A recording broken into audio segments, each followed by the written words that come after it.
Israel के Lebanon पर भीषण हमले हुए हैं। साउथ लेबनान पर मिसाइल स्ट्राइक कर दिया गया। हिजबुल्लाह के ठिकानों पर हमले किए गए हैं।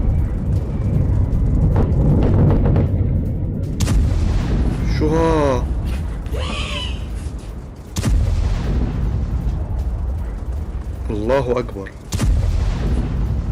और अब एक और बड़ी खबर, अमेरिका और रूस के बीच शीत युद्ध का लंबा दौर चला और अभी तक दुश्मनी जारी है, लेकिन अब रूस और अमेरिका करीब आना चाहते हैं, इसलिए एक सुरंग को माध्यम बनाया जा रहा है। जी हां, खबर यह है कि अमेरिका और रूस के बीच एक सुरंग बनेगी जो दोनों देशों को जोड़ेगी। इस सुरंग की लंबाई होगी करीब 112 किलोमीटर और इसकी लागत आएगी करीब 8 अरब डॉलर। इस चौंकाने वाली परियोजना का प्रस्ताव पुतिन के एक शीर्ष सहयोगी की तरफ से रखा गया है और इसने दावा किया है कि टेस्ला के प्रमुख इलॉन मस्क इस सुरंग को बनाने में शामिल हो सकते हैं। पुतिन की बेटी के करीबी मित्र किरिल दिमित्रेव ने इस प्रस्ताव को रखा और इस सुरंग का नाम दिया गया है पुतिन ट्रंप सुरंग। इस सुरंग को बेरिंग सागर के अंदर बनाया जाएगा।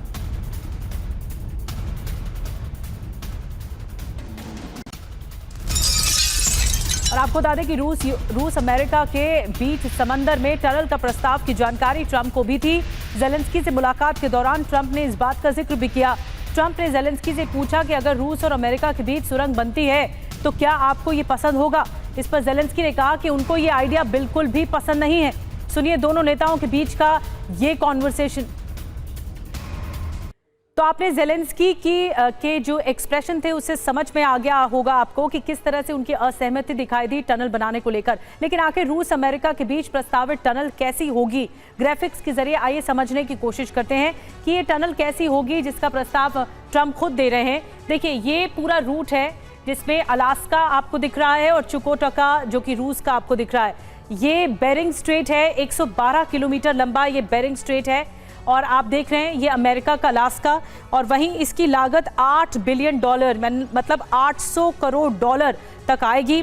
और ये जो आप देख रहे हैं ये डायोमीड द्वीप है जो इस वक्त आप देख रहे हैं। लेकिन ये जो स्ट्रेट है इसी पर ही सुरंग बनाने की कोशिश के लिए कहा जा रहा है या प्रस्ताव रखा जा रहा है ट्रंप की ओर से। लेकिन ज़ेलेंस्की खुश नहीं है, उनको ऐसा लगता है मैं इस बात से खुश नहीं हूँ कि ऐसी कोई टनल जो है वो होगी। कोहली सर हमारे साथ हैं, खास मेहमान, उनके पास चलते हैं। एक ब्रेकिंग खबर है, पहले करुणा शंकर शर्मा के पास चलते हैं। बिल्कुल निधि, देखिए क्रीमिया को लेकर यह खबर है। क्रीमिया में ड्रोन से यूक्रेन ने एक बार फिर से हमला किया है। क्रीमिया को दहलाने की एक बार फिर से कोशिश की है। SP-2 लॉन्ग रेंज ड्रोन से रूसी तेल डिपो पर अटैक किया है। ग्वाडियस्के में रूसी तेल डिपो है, यहां पर हमला किया गया है। एक और बड़ी खबर है, तेल डिपो में हमले के बाद विस्फोट हुआ है। तेज धमाकों के बाद रिफाइनरी में आग लग गई है। कुछ लोगों के हताहत होने की आशंका है।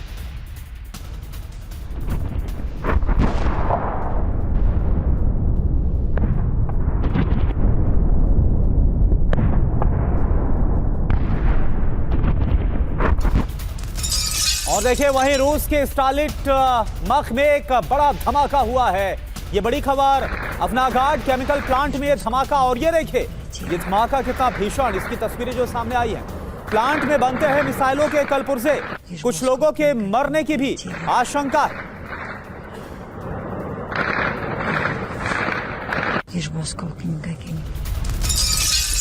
मॉस्को के पास गोदाम में आग लग गई है। गोदाम में रखा था ऑटोमेटिव ऑयल। कुछ देर में आग 2500 वर्ग मीटर के दायरे में फैल गई। यूक्रेनी ड्रोन हमले की आशंका जताई जा रही है।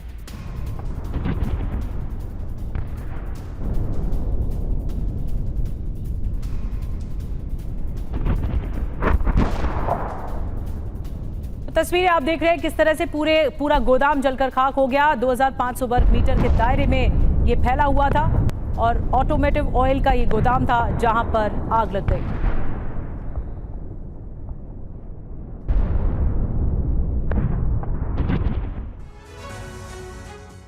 और यूक्रेन ने रूसी रिफाइनरी को टारगेट पर लिया है। एक के बाद एक रिफाइनरी पर हमले हो रहे हैं। यूक्रेन ने अब तक कितनी रूसी रिफाइनरी पर हमले किए हैं ये आपको बता दें। रूस की रिफाइनरी और एनर्जी फैसिलिटी पर नॉनस्टॉप हमले हो रहे हैं। अगस्त से अब तक रूस के एनर्जी फैसिलिटी पर 58 बड़े हमले हुए हैं। यूक्रेन का दावा है 21% तक घटा रूस का रिफाइनरी उत्पादन। रूस में गैसोलीन की कीमतें 10% तक बढ़ी हैं। रिफाइनरी पर हमले रूस पर सीधी चोट है, ये ज़ेलेंस्की का कहना है। नितिन कोहली जी हमारे साथ लगातार बने हुए हैं, उनके पास चलते हैं। कोहली सर, अगर रूस ये चाहता है कि पूरी तरह से कब्जा हो जाए वो इलाके जो अब भी यूक्रेन जिन पर पलटवार कर रहा है या लड़ाई ज्यादा बड़ी लड़ रहा है, ऐसे में ये स्ट्रैटेजी क्या काम आएगी जो जेलेंस्की करने की कोशिश कर रहे हैं? देखिए, जेलेंस्की के पास में AI एनेबल्ड ड्रोन्स हैं, उसकी मदद से ये जो स्ट्राइक कर रहे हैं, पिन पॉइंटेड स्ट्राइक, उसकी मदद से कर रहे हैं। प्लस यूनाइटेड किंगडम की तरफ से भी इनको इंटेलिजेंस मिल रही है और ये उनके एनर्जी सेक्टर्स पर जगह जगह हमले कर रहे हैं ताकि उनकी इकोनॉमी को फ़र्क पड़े और वो थोड़ा प्रेशर में आए।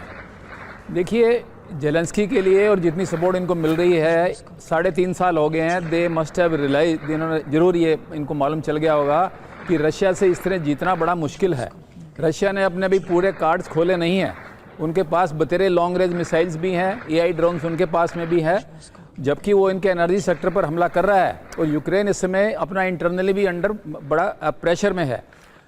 यूक्रेन को ये भी दिखाई दे रहा है कि कुछ समय बाद हमको टेबल पर बैठना पड़ेगा, तो वहाँ पर ये थोड़ा सा स्ट्रॉन्ग रहना चाहता है, इसलिए ये सब कोशिश की जा रही है।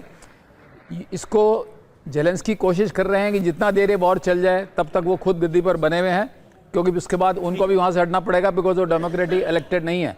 लेकिन ट्रंप इस बात को बड़ा अच्छा समझते हैं कि रशिया के साथ उन्होंने स्टेक्स को और हाई नहीं करना है। बिल्कुल बिल्कुल। तो ट्रंप ये भी देखकर चल रहे हैं कि आने वाले वक्त में अमेरिका और रूस के संबंध भी ज्यादा खराब ना हो और जो युद्ध है उसका भी कोई हल निकले। एक और बड़ी खबर, रूस पर नए तरीके से हमले की तैयारी कर रहा है यूक्रेन। पश्चिमी देशों के हथियारों से हमले की तैयारी है, खतरनाक हथियार इकट्ठा करने में जुटे हुए हैं जेलेंस्की। और इसी उम्मीद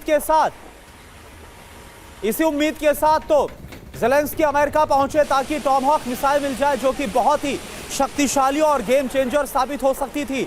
लेकिन वहां से सिर्फ और सिर्फ बेरुखी अभी तक हाथ लगी है जेलेंस्की को। तो मॉस्को पर नए हमले की तैयारी है। दिसंबर में क्या होगी आखिरी लड़ाई? यूक्रेन जंग खत्म करना चाहते हैं जल्द से जल्द जेलेंस्की को 2026 तक जंग खत्म करने की उम्मीद है। रूस पर रणनीतिक तरीके से हमले की प्लानिंग हो रही है। दिसंबर तक भीषण जंग की तैयारी में यूक्रेन जुटा हुआ है। पश्चिमी देशों से हथियार खरीदने में यूक्रेन जुटा हुआ है। टॉमहॉक मिसाइल की डील जल्द करना चाहते हैं जेलेंस्की, लेकिन अब इस पर बड़ा सवाल है। नाटो से भी लॉन्ग रेंज मिसाइल चाहते हैं जेलेंस्की। और एक और बड़ी खबर है, निधि का रुख करते हैं। दक्षिण चीन सागर में रूस की बड़ी तैयारी चल रही है। दक्षिण चीन सागर पहुंचा रूसी युद्धपोत। वियतनाम के पास फ्रिगेट शापोशनिकोव की तैनाती की गई है। ये युद्धपोत आप देख पा रहे हैं, ये दक्षिण चीन सागर में साउथ चाइना सी में रूसी युद्धपोत पहुंच चुका है और दक्षिण चीन सागर में एक्शन तेज हो गया है। रूसी युद्धपोत से यूएस को टेंशन ज्यादा है। दक्षिण चीन सागर में रूस की जंगी तैयारी है। प्रशांत महासागर के बाद दक्षिण चीन सागर में एंट्री हुई है। वियतनाम के दा नांग बंदरगाह के पास रूसी युद्धपोत देखने को मिला है। रूसी फ्रिगेट शापोशनिकोव 2 बार जापान के क्षेत्र से गुजरा। शापोशनिकोव फ्रिगेट रूस के आधुनिक डिस्ट्रॉयर में से एक है। शापोशनिकोव फ्रिगेट रशियन पैसिफिक बेड़े का हिस्सा है। डिस्ट्रॉयर क्रूज मिसाइल घातक हथियारों से लैस। ये न्यूज़वीक के सोर्स से ये जानकारी मिल रही है।